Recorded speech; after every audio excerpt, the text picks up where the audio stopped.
नमस्कार, मैं शक्ति शुक्ला माइंड योर बिजनेस में आपका स्वागत करता हूं। आज का हमारा टॉपिक है लकी नंबर 9। ये है कि मैं आज आपको 9 पर्सनल फाइनेंशियल रूल्स बताने वाला हूं कि जो हम इग्नोर करते हैं या कह सकते हैं कि फाइनेंशियल लिटरेसी जो होनी चाहिए अपने भारत में वो कम है। आप मानेंगे नहीं, मैं बताना चाहूँगा कि in stock market only 3% people are investing compared to USA 55%। तो ये फाइनेंशियल लिटरेसी नहीं होने के कारण ही है हमारे भारत में। तो आइए देखते हैं कि 9 रूल्स क्या है। आगे चलते हैं।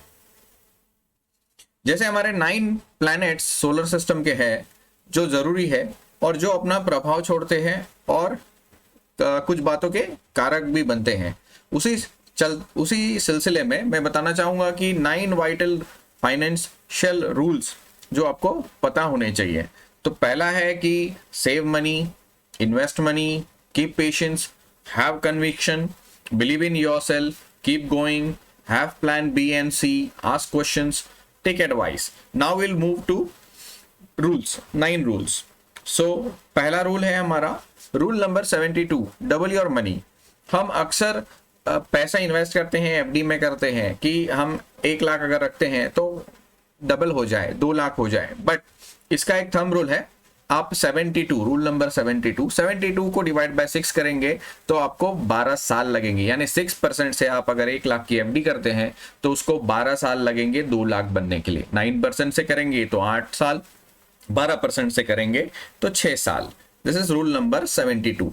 Next rule number 70, number 2। तो 70 ये है कि इन्फ्लेशन, आप सभी जानते हैं कि महंगाई बढ़ती जा रही है।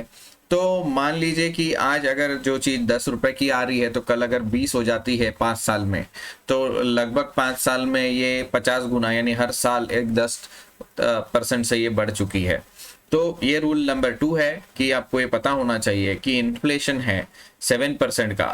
तो 70 डिवाइड बाय 7 यानी 10 साल, आधी जो इन्वेस्टमेंट है आपकी 1 लाख की, ये 50,000 हो जाएगी उसकी वैल्यू आने वाले 10 साल में। अगर इन्फ्लेशन 7% से बढ़ता रहा, 9% से बढ़ता रहा तो 8 साल, और 12% से बढ़ता रहा तो 6 साल में आपके 1 लाख रुपए की कीमत 50,000 हो जाएगी, यानी आधी हो जाएगी। पहले हमने देखा डबल होने के लिए क्या, और अब देख रहे हैं कि हम हमारी इन्वेस्टमेंट आधी कैसे हो जाएगी अगर इन्फ्लेशन बढ़ा तो। आइए जानते हैं rule number 3, 4% withdrawal rule for financial freedom. आपको पहले ये देखना है कि अगर एनुअल एक्सपेंसेस, सालाना खर्च आपका अगर मान लीजिए एक 30,000 रुपया महीना है, यानी सालाना 3,36,000 है, तो आपको कितनी सेविंग होनी चाहिए कि आप रिटायरमेंट ले सके और अच्छे से लाइफ जी सके। तो आपका ये जो एनुअल खर्चा है, सालाना खर्चा है, इसका 25 गुना आपका सेविंग होना चाहिए। तभी उसका 4% विड्रॉल, यानी आपका इन्फ्लेशन बढ़े घटे, जैसे कोरोना पैंडेमिक में रेट ऑफ इंटरेस्ट काफी गिर गए, कुछ भी हो जाए, बट आपको मिनिमम 4% तो मिलेगा। और अभी देखते हैं एक एग्जांपल। मान लीजिए आपकी उम्र है 50 साल, आपको अगर 3,60,000 सालाना खर्चा है, 4% से डिवाइड करेंगे तो आपको राशि मिलेगी 90 लाख रुपए। अगर आप 90 लाख निवेश करते हैं और सालाना 4% आपको अगर मिलता है तो आप फ्री हो जाते हैं फाइनेंशियल फ्रीडम से, यानी आप आपकी जिंदगी आराम से जी सकते हैं। इसमें इन्फ्लेशन कैलकुलेशन काउंट नहीं किया गया है। आगे बढ़ते हैं rule number 4, allocation of funds to equity and debts. आप आपकी जो भी इन्वेस्टमेंट है इसको कितने परसेंटेज में आप बांटेंगे, इक्विटी में और बांटेंगे डेट्स में। तो इक्विटी और डेट्स का एक खुलासा कर दूंगा, मेरे अगली स्लाइड में भी है। इक्विटी ये है कि जो स्टॉक मार्केट हम जैसे कहते हैं, म्यूचुअल फंड, स्टॉक मार्केट है ना, इक्विटी में इन्वेस्ट करते हैं। दूसरा डेट्स ये होता है कि आपका जैसा एफडी है, आरडी है, एन्युटी स्कीम्स है, बैंकों में आपने जो कर रखा है, या कॉर्पोरेट लोन्स में भी आपने डेट्स दे रखा है, तो ये इसमें कवर होता है। बट इसका क्या प्रोपोर्शन रखा जाए, तो इसके लिए रूल है रूल नंबर 100। आपकी उम्र है 25, 100 में से माइनस कीजिए 25, बचे 75।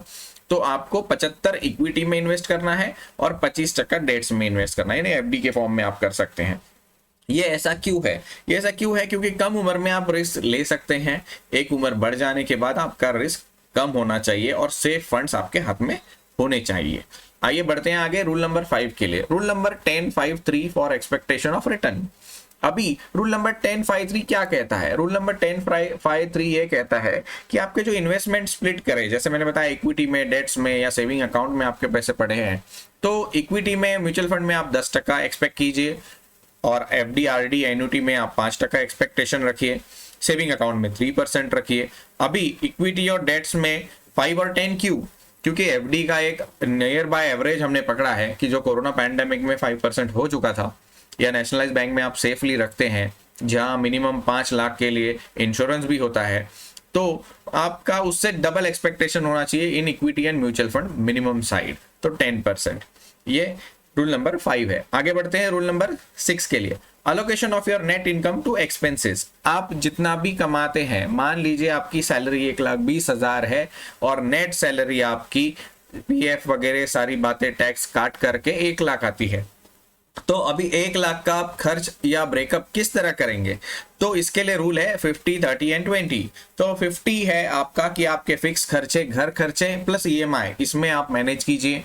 30% जो है वो आपके स्पेंडिंग पे मैनेज कीजिए, आप डिजायर्स है, स्पेंडिंग है, रिफ्रेशमेंट है, एक्सेट्रा। एंड 20% आप सेविंग कीजिए। रूल नंबर 5 को फॉलो कीजिए इन्वेस्टमेंट करने के लिए। रूल अभी ये है कि 20% से ज्यादा भी आप सेव कर सकते हैं, बट जनरली हमने 30% पकड़ा है कि जिसमें आपके त्योहार वगैरह, भारत में जैसे बहुत सारे त्योहार तो आते ही रहते हैं, हर महीने एक त्योहार तो होता ही है, तो उसी के चलते हमने 30% दिया है कि 30% आप खर्च कर सकते हैं, बट मिनिमम 20% तो आपको बचाना ही है और निवेश करना ही है फाइनेंशियल फ्रीडम अचीव करने के लिए। आगे बढ़ते हैं rule number 7, minimum 3x emergency rule. अभी कोरोना पैंडेमिक में आपने देखा है कि काफी लोगों के जॉब छूट गए, कुछ के बिजनेस बंद हो गए, तो ये है 3x इमरजेंसी रूल। जितना भी आप कमाते हैं मंथली, उसका 3 गुना आप एक अलग से हिस्सा बचा के रखिए। आपको प्रयत्न तो करना है कि ये 6x हो, 6 महीने का इनकम आप जमा करके इमरजेंसी फंड के तौर पे रखें, जो मेडिकल इमरजेंसी में काम आएगा, जॉब छूटने पर काम आएगा, बिजनेस में कुछ लॉस होने के लिए काम आएगा। ये हम भारतीय नहीं कर पाते हैं, तो ये आपको करना बहुत जरूरी है। आगे बढ़ते हैं रूल नंबर 8 के लिए। रूल नंबर 50 आप देखेंगे अभी ये 50 क्या है। तो आप जब भी अप्लाई करते हैं एसबीआई में लोन के लिए, तो आप देखिए अगर आपकी नेट इनकम है 1 लाख रुपए, तो एसबीआई कहेगी कि आप ईएमआई 50,000 तक के भर सकते हैं महीने के लिए। तो मान लीजिए अगर आपका ऑलरेडी ईएमआई चल रहा है 20,000 का, तो बैंक आपको सिर्फ 30,000 ईएमआई आएगा, उसके ही हिसाब से लोन सैंक्शन करती है।